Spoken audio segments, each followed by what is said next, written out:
अस्सलाम वालेकुम दोस्तों, कैसे हैं सब। उम्मीद है खैरियत से होंगे।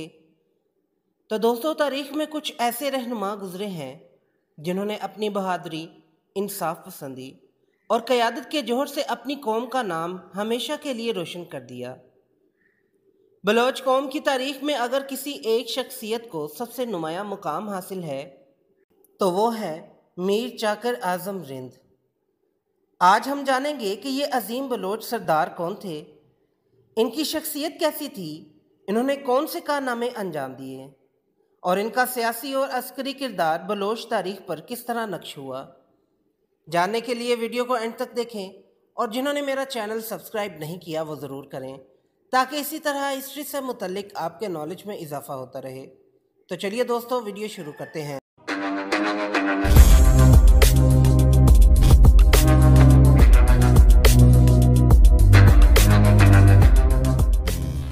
मीर चाकर आज़म रिंद की शख्सियत में सरदाराना वजाहत और मुजाहद की जुर्रत दोनों यकजा थीं। कहा जाता है कि वो बुलंद कद, मजबूत जिस्म और वजी शख्सियत के मालिक थे। इनकी मौजूदगी ही मुखालिफ को मरूब कर देती थी। इनकी गुफ्तगू नरम मगर फैसले सख्त होते थे। वह उसूलों पर समझौता नहीं करते थे।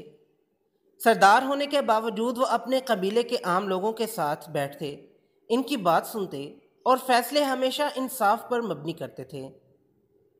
बलोच रवायात के मुताबिक मीर चाकर सखावत में अपनी मिसाल आप थे। दुश्मन कैदी को भी भूखा या प्यासा नहीं रखते थे।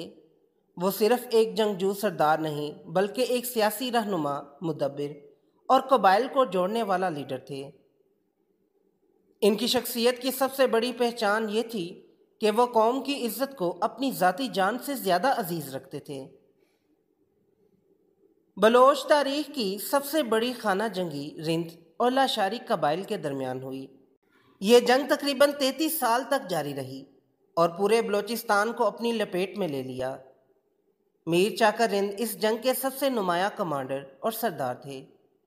वो अपनी फ़ौज को सिर्फ हिम्मत नहीं देते थे बल्कि खुद अगली सफ़ों में लड़ते थे।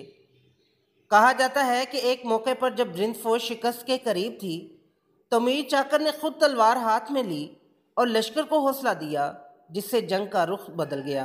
इस जंग ने मीर चाकर को बलोच कबाइल में बहादुरी की अलामत बना दिया। मीर चाकर को सिर्फ ताकत पर नहीं बल्कि जंगी हिकमत अमली पर भी अबूर हासिल था।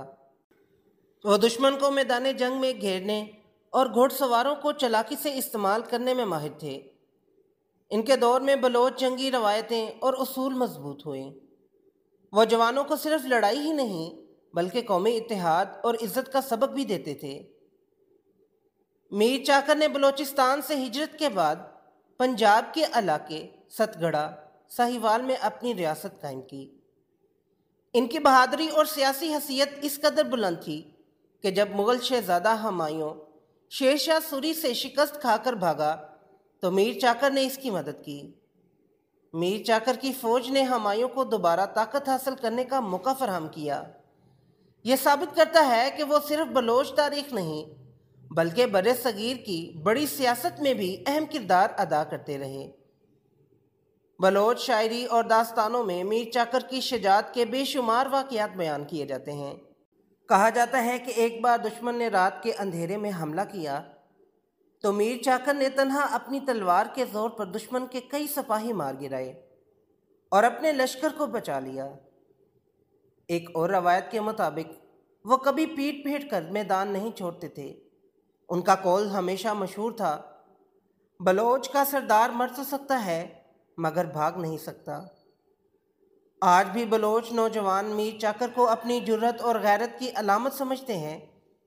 इनकी शख्सियत एक मिसाली सरदार और बहादुर मुजाहिद के तौर पर जिंदा है। बलोच लोकगीत, कहानियाँ और शायरी आज भी इनके कारनामों को दोहराती हैं। मीर चाकर आज़म सिर्फ एक जंगजू नहीं बल्कि सियासी मुदब्बिर भी थे।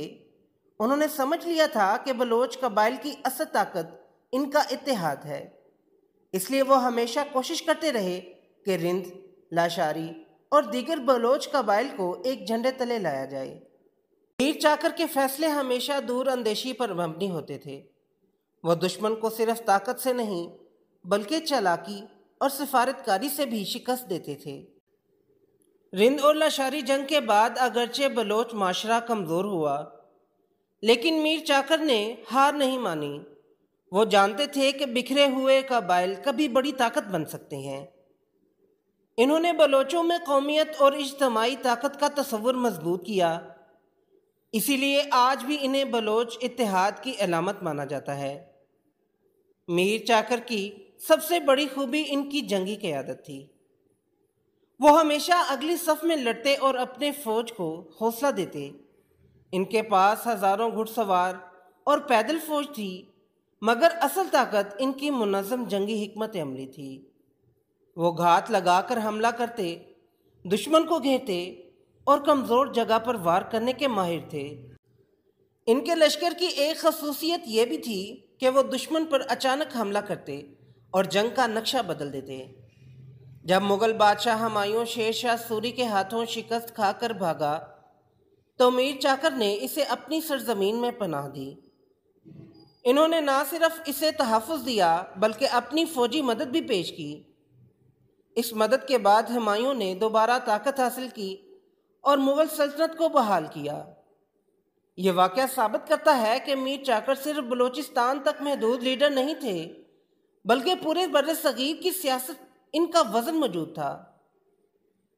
میر چاکر کو بلوچ قوم ہمیشہ اعظم سردار کے طور پر یاد کرتی ہے۔ ان کا نام صرف ایک قبیلے کا نہیں بلکہ پوری بلوچ شناخت کا حصہ ہے۔ ان کی شخصیت بلوچ ثقافت، لوک کہانیوں اور شاعری میں زندہ ہے۔ میر چاکر کا مقبرہ پنجاب کے ضلع اوکاڑا کے قریب ستگھرا میں واقع ہے۔ آج بھی ہزاروں لوگ وہاں حاضری دیتے ہیں اور انہیں بلوچ ہیرو کے طور پر خراج عقیدت پیش کرتے ہیں۔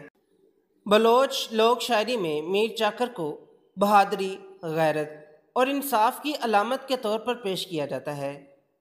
داستان رند و لاشاری، جو بلوچوں کی سب سے بڑی رزمیہ کہانی ہے، ان میں میر چاکر کا کردار مرکزی حیثیت رکھتا ہے۔ شاعروں نے انہیں بلوچ قوم کا شیر اور غیرت کا علمبردار کہا ہے۔ آج بھی بلوچ نوجوان میر چاکر کی زندگی کو اپنی رہنمائی کے طور پر دیکھتے ہیں۔ ان کا کردار ہمیں سکھاتا ہے کہ اتحاد میں طاقت ہے، انصاف ہی اصل قیادت ہے۔ بہادری صرف میدان جنگ میں نہیں بلکہ اصولوں پر ڈٹ جانے کا نام ہے۔ میر چاکر کا ورثہ صرف ماضی تک محدود نہیں، ان کی جد و جہد نے بلوچ قوم کو ایک اجتماعی شخصیت دی جو آج بھی ان کے وجود کی بنیاد ہے۔ اسی لیے میر چاکر کو صرف ماضی کا سردار نہیں بلکہ ہمیشہ زندہ رہنے والا ہیرو کا کہا جاتا ہے۔ میر چاکر اعظم رند صرف بلوچوں کے نہیں بلکہ پورے بر صغیر کے ایک عظیم رہنما تھے۔ ان کا سیاسی اور عسکری کردار اور ان کا تاریخی ورثہ آج بھی ہمارے لیے سبق ہے کہ اگر ہم اپنی غیرت، انصاف اور اتحاد کو مضبوط کر لیں تو دنیا کی کوئی طاقت ہمیں شکست نہیں دے سکتی۔ میر چاکر اعظم رند صرف ایک قبیلے کے سردار نہیں بلکہ وہ ایک ایسے لیڈر تھے جنہوں نے بلوچ قوم کی تاریخ پر گہرا اثر چھوڑا۔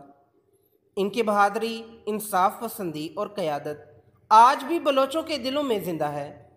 یہی وجہ ہے کہ انہیں ہمیشہ بلوچ قوم کے سب سے عظیم رہنما کے طور پر یاد کیا جاتا ہے۔ تو دوستو، یہ تھی آج کی ویڈیو پسند آئی ہو تو لائک ضرور کریں اور میرے چینل کو سبسکرائب کریں۔ پھر ملتے ہیں ایک نئی ویڈیو کے ساتھ، تب تک کے لیے اجازت دیں۔ اللہ حافظ۔